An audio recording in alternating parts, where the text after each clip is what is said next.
Hello, hello, hello!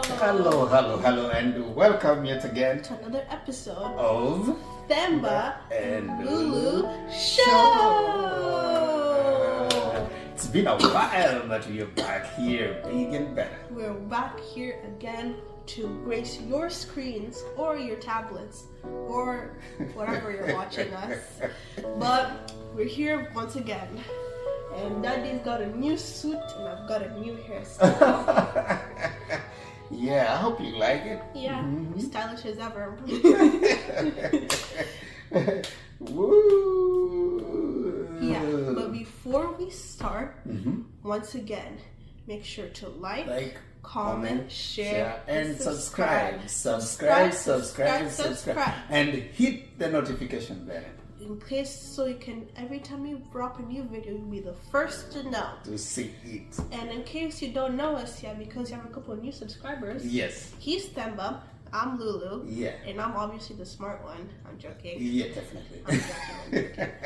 And he's a licensed psychologist, and I'm an aspiring psychologist, and we like to have conversations together as daddy and daughter. Yeah, So daddy-daughter conversations, yeah. so that we can help you guys or help You can learn with us. or you can learn with us about the things that us teenagers or us as individuals have to go through every day, and can get a person who's an expert to help you out. Isn't that so cool? You don't just spend $1,000 on therapy. But Now, today, baby, what are we talking about? today we're talking about self-esteem. Yeah, we are talking about self-esteem. Self-esteem is basically how you view yourself. So you can either have high self-esteem, low self-esteem, but most people have like a medium self-esteem. You don't really think of yourself that way. How do you develop your self-esteem? It starts when you're young. Your parents usually start by when your parents tell you something like, oh my gosh, you're so beautiful, or you're so smart, you're so helpful, you're so kind. Those things help build up a kid in their early stages of life to like understand like who they are, and that starts their early self-esteem. So what you're saying, baby, is that whatever us as parents Yeah, are telling you as teenagers yeah, really matters in building your self-esteem yes. in terms of how you view yourself. Mm-hmm. So what if I grow up, if I take time every time I'm criticizing you, I'm telling you, you look foolish, you look Ugly. you look ugly, you cannot do even the things that you're supposed to do. How does that affect the self-esteem of a teenager or a person growing up? That you internalize that, so those things that people are saying, Yeah. and especially your parents are saying, you believe them as to be true. So you like have like opportunities like closed because you're like, oh my gosh, I'm so stupid, I can't do this, or I can't really do anything right. And even like if you make like a small mistake, like getting like a B on your exam, that can cause you to spiral and make you like more available for mental disorders like anxiety and stuff. Yes, and you see sometimes when you don't make it, or when your friends maybe highlight on your failure, it acts as a confirmation of what your parents have told you. Yes. And you keep believing that actually you're not as good. You're stupid and you're ugly and you're worthless. Yes. So self-esteem, like you're saying, depends a lot on what us as parents are telling the young people. So that is part of what develops your self-esteem, and you can have a low self-esteem based on that. How would you say you develop a high self-esteem? One thing that I do, or my parents like to do, is we read the Bible most of the time, and God always writes that we're beautiful and wonderfully made, and we can do all things through Him. And that kind of helps me have a high self-esteem, because if God says I can do it, then why can I not do it? And also my parents are very encouraging and very loving, and they always tell me, Lulu, you can do it. It's okay to make mistakes, but you can do it. You're very smart. You're very talented. And it's really important, even when you're like the very lowest of lows, to keep on looking at the bright side. Like, learn what you can do and don't focus on what you cannot control. Yeah, focus on what you can be able to do. And there's something else you say, that even when you make a mistake, you don't stay on the mistake. Yes. You don't focus so much on the mistake, because there are other good things that can still come out of you. So it helps to develop a positive self-esteem. And what are some of the indicators of positive self-esteem? When you want to see someone and say this person has developed their high self-esteem, they have a high self-esteem. Well, there's many aspects that can help you determine that, but the most common one is confidence. Confidence, yeah. Confidence. I don't mean like someone like being a bit too narcissistic Or arrogant. I mean, Confidence is not arrogant. it's not being mean to others. It's not being, show off. Yeah, because that just shows that you have really low self-esteem. Yeah.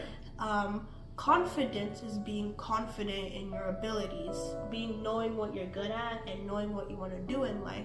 That helps people say, oh, she's very sure of herself. She knows who she is and she knows what she wants, or he knows what he is and he knows what he wants. And that's a big indicator of that.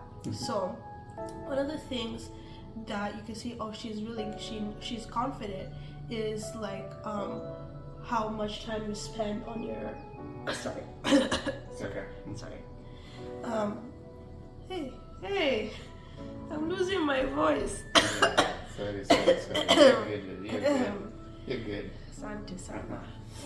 One of the things is like if you spend a lot of time in your craft, what you're good at. Yeah. Like my dad, let's take you as an example. You wanna use me as an example? Yeah. Okay. But my dad, the way he presents himself in his videos and the way he talks shows people that he's very confident. And the way, like my dad always says also, is the way the clothes don't wear you, you wear the clothes. And my dad wears the clothes don't wear him. So that's one example. Another example is, let's see, my mom. My mom is very good at nursing and she likes to help people. And she does this, people know that she's really good at what she's doing. One way that we know she's really good at what she's doing is the gifts that she gets from her patients. She helps out in patients' lives and she works really, really hard, and she's doing so much in our lives, and that just shows how confident she is in her helping abilities. And she's making people having people to have making people have a better attitude about their lives and helping people see the best in their circumstances. So I think that's pretty cool. So what we're basically saying is that if you're having a high self-esteem, you'll be able to influence people around you in a positive way. Even when you're a teenager, influencing people having high self-esteem is attractive around people around you. So as a teenager, how does it come out when you have a high self-esteem? How do you relate with others? You don't really bring down other people. You don't talk bad about other people. You just mostly mind your own business and you help out other people. You're nice to everyone and you focus on your goals. Most common goals is getting your GPA up. You focus on the most important things and you don't get easily diverted by other things like parties or stuff like that.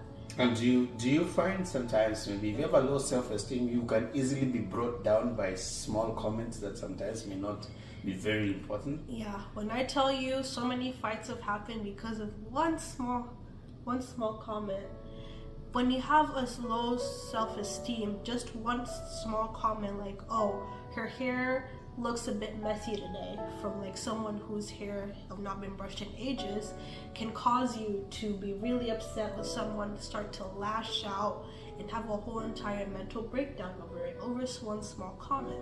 That is because you're not confident of yourself, and like you're saying, you have a low self-esteem, so that one is a trigger. Yeah, and that means you'll be constantly seeking validation in other people, and when you don't find it, that makes you angry. So you will get mad over someone not liking you because why did that person like me? Everyone likes me. and that can get you to get really mad and cause you to not be likable at all to anyone. Yes. Yeah. So we are trying to say that it's important to build a positive self-esteem. And when you build a positive self-esteem, you will be a positive influence to everyone around you, and also a positive influence for yourself. And you see, we get what we attract. So if you are generally negative, you are going to attract negative people. But if you are positive, you are most likely going to attract positive around you, positive people around you, and positive energy is going to flow from you. And people are going to feel nice interacting with you. Yeah. If you are a teenager who has a high self-esteem, the people around you are going to be feeling like we feel positive around Lulu or around someone else. Right. Like I feel positive around my daughter. Obviously. It's a high self-esteem. Mm-hmm. So go out there, and if you're a parent like me, help in building your child's self-esteem. They are growing, and they need our help in terms of managing and developing a positive self-esteem for their survival as they go out there, so that for their mental health, for their relationships to be fulfilling, they need high self-esteem. And the first people who do that, it's us as parents. And as Lulu is saying, the better self-esteem, the better people you have around you. Yes. And that is it for today. That's it for today. I mean, that was so fast. That was so quick. We hope to see you again in our next video. But before we end, for the new people, I'm going to give you guys 3 seconds to subscribe. Are you ready? 1, 2, 3. Thank you so much for subscribing, and see you next time. Au revoir. Kindly like, share, and subscribe. See you. See you.